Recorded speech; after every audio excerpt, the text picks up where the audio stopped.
Bienvenidos. Es un placer estar hoy aquí formando parte de este ciclo de conferencias y poder traeros un mito, aunque sea en formato digital y no poder estar allí en persona con vosotros.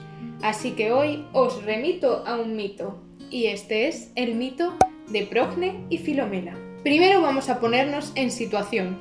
¿Dónde y cuándo sucede este mito? Pues el cuándo no podemos saberlo. Sucede en un tiempo mitológico X en la antigua Grecia. El lugar sí está más claro. Atenas, una ciudad muy importante de la Hélade, y también el territorio de Tracia, que actualmente no existe, pero en su momento ocupaba parte de Grecia, Bulgaria y Turquía. O sea que ya os imagináis por dónde lo podéis situar. Y también os imaginaréis cómo era el viajecito que había que hacer entre Tracia y Atenas. Pero sin más contextualización, vamos al mito.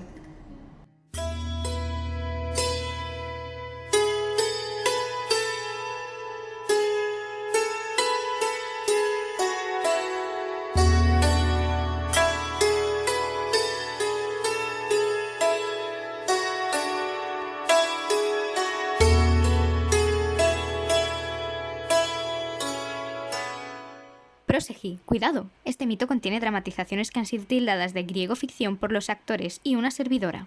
Quedáis avisados, disfrutad del vídeo.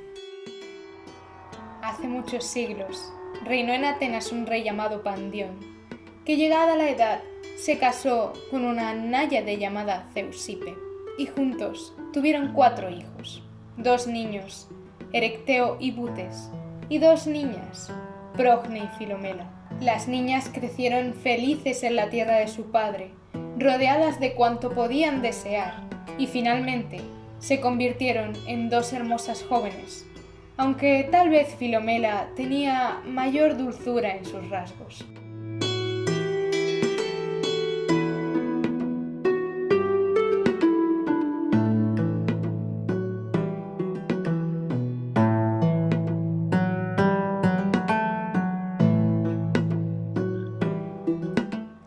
Llegaron días amargos en los que Atenas estaba en guerra con Tebas, y el rey Pandión, siendo las huestes de su enemigo tan poderosas, tuvo que pedir ayuda a Tereo de Tracia para ganar la guerra. Tereo, que era hijo del mismísimo dios Ares. Solo gracias a la ayuda de su aliado Tereo pudo Pandión ganar la guerra, y en recompensa decidió entregarle a este una de sus hijas en matrimonio. De hecho, Tereo ya había tenido la oportunidad de conocer a las 2 hermanas, y se había encaprichado de Filomela. Pero Pandión le entregó a Procne en matrimonio, sin saber todas las desdichas que esto traería.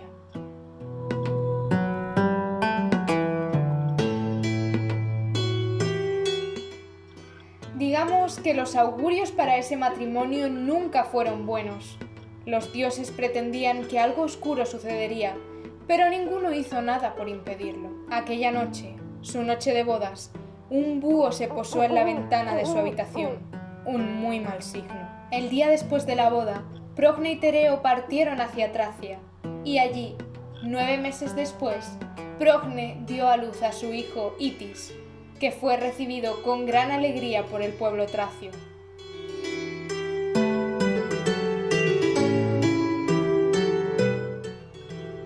Los años pasaron, y aunque Procne tenía todo cuanto podía desear en el palacio de su marido, una profunda nostalgia se apoderó de ella, porque echaba de menos su tierra, pero sobre todo echaba de menos a su hermano.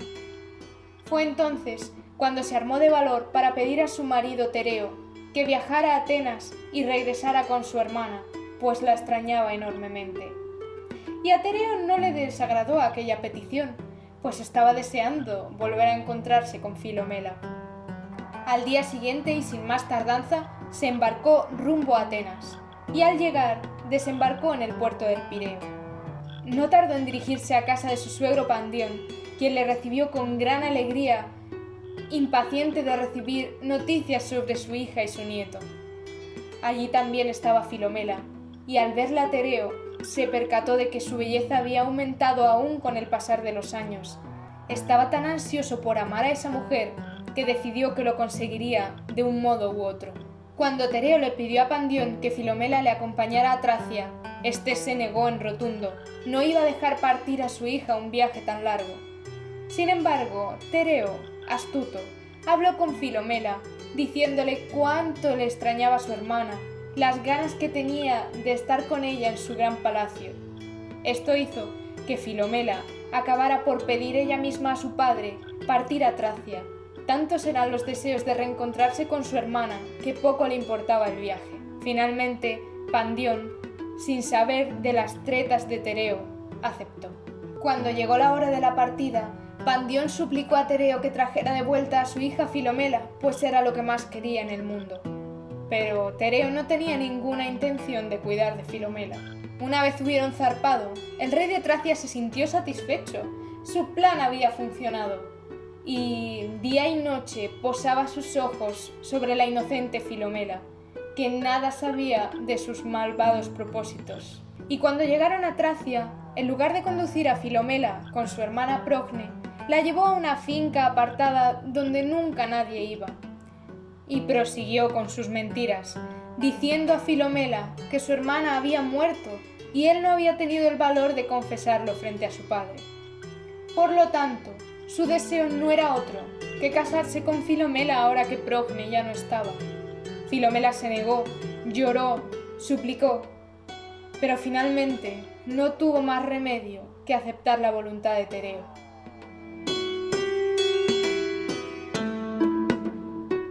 Terminó casándose con él bajo aquella repugnante mentira. Sin embargo, Filomela no era tan inocente como Tereo pensaba.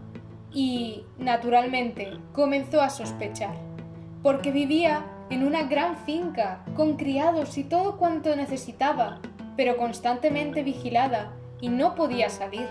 No entendía por qué su marido no la llevaba a vivir al palacio. Y un día, Filomela escuchó toda la verdad de boca de uno de sus criados. No solo su hermana seguía viva, sino que la había traicionado casándose con Tereo, bajo aquella mentira aberrante. La furia y el dolor se apoderaron de ella, y cuando aquel día Tereo regresó, le gritó, le dijo que sabía todo lo que había hecho y que no cesaría hasta que todo el mundo también supiera de su pecado. Y dado que el rey de Tracia no podía permitir que aquello se supiera, cortó la lengua a Filomela, pues matarla hubiera sido demasiado cruel.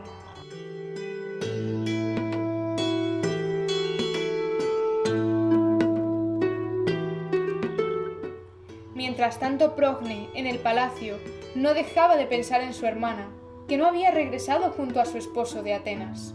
Cuando finalmente se atrevió a preguntar a su esposo el motivo, volvió a mentir, diciendo que Filomela había muerto en Atenas y allí estaba enterrada.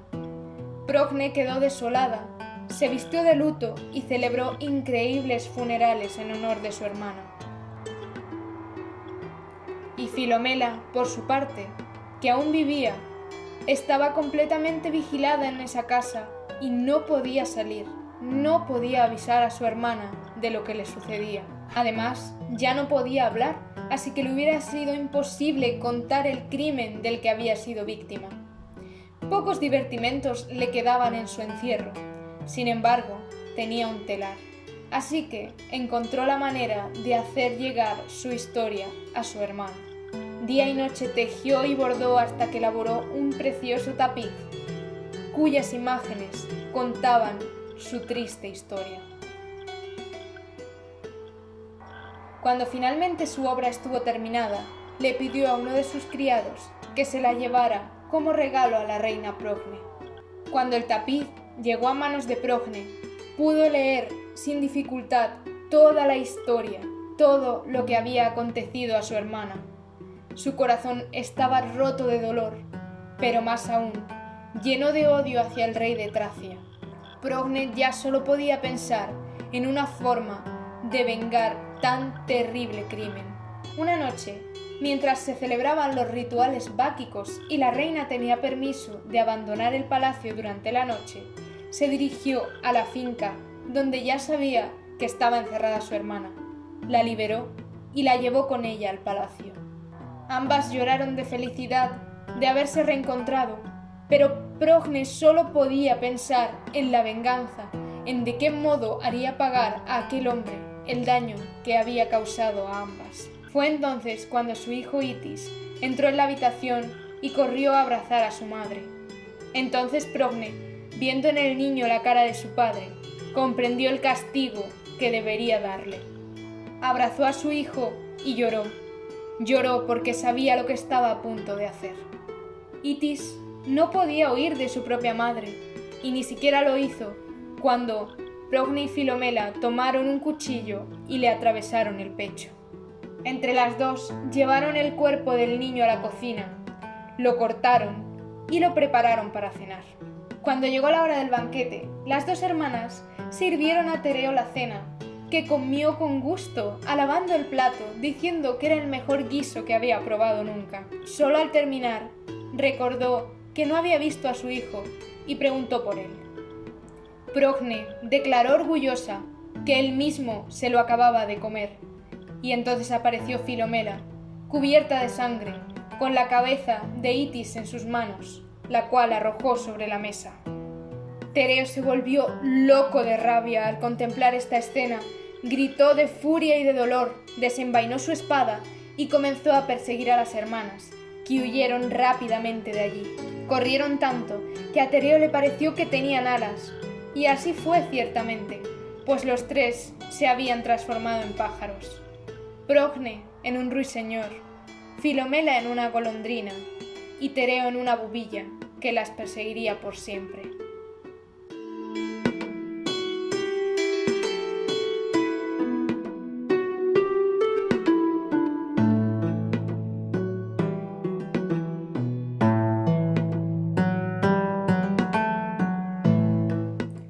¿Qué os ha parecido el mito?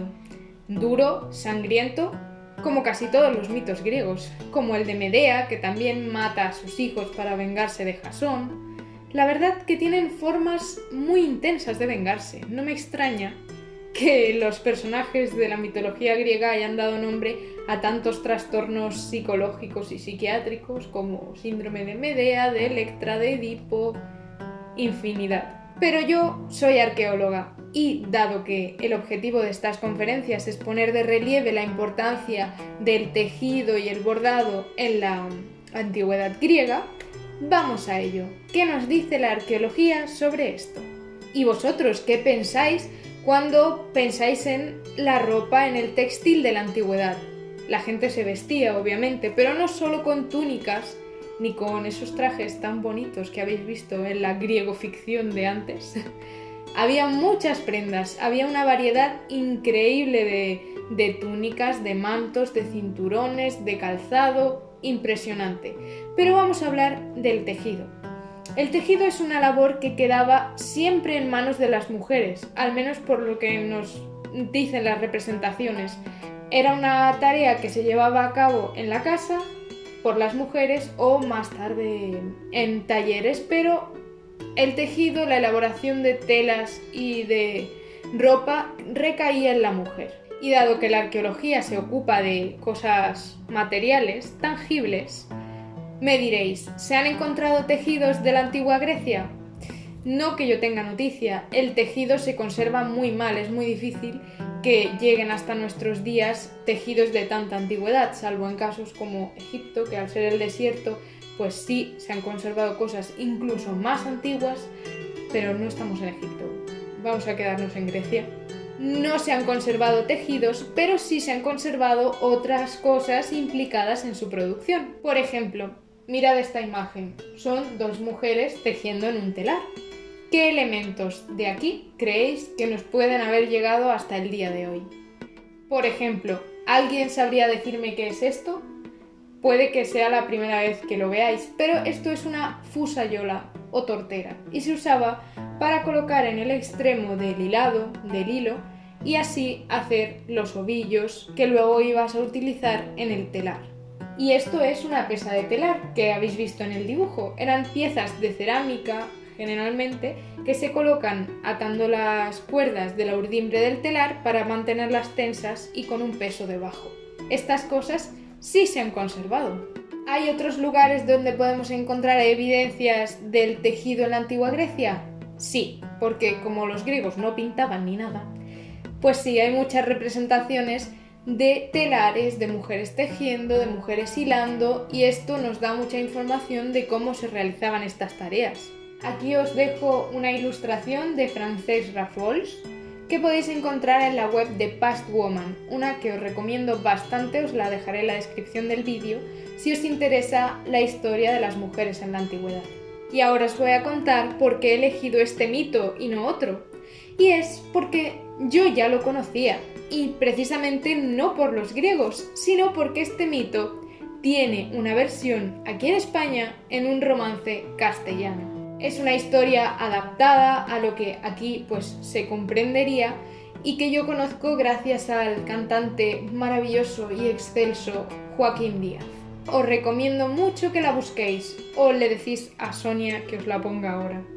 En esta versión Filomela es Filomena y como Progne sonaba demasiado exótico, Blancaflor. Y el rey Tereo, obviamente, ¿cuál es el personaje de lo malo en la historia colectiva de este país? Un rey moro. Un rey moro no en el sentido despectivo, sino un rey de época medieval que era de tierras musulmanas.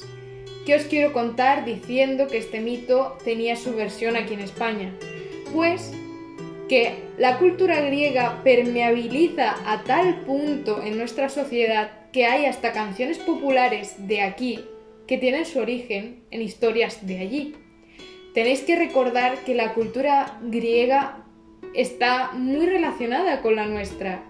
A ver, somos todos mediterráneos, que parece que nos han sacado a todos del mismo molde, pero no solo eso. Muchas historias, muchas canciones, muchas palabras que decimos cada día vienen de los griegos y eso es muy bonito y hay que recordarlo. Y para bien o para mal, hemos llegado al final. Así que quiero dar mis agradecimientos a Sandra, que ha sido Progne, a Irene, que ha sido Filomela, y a Ricardo, que ha sido Tereo. Y a José, aunque se le ha visto muy poco, ha sido en la mano del rey Pandión. Pero sobre todo quiero dar las gracias a Sonia, mi profesora de latín y griego, que me enseñó tanto hace muchos años, pero que siempre sigue enseñando y siempre está presente en los que hemos pasado por ella. Gracias por darme la oportunidad de estar aquí hoy y gracias por todo, Sonia. Si os ha gustado el vídeo y estáis tan locos como yo para que os apasione la historia así, uniros a esta tribu para que nos veamos pronto en otra ocasión. Y sin más, me despido. Andiófili.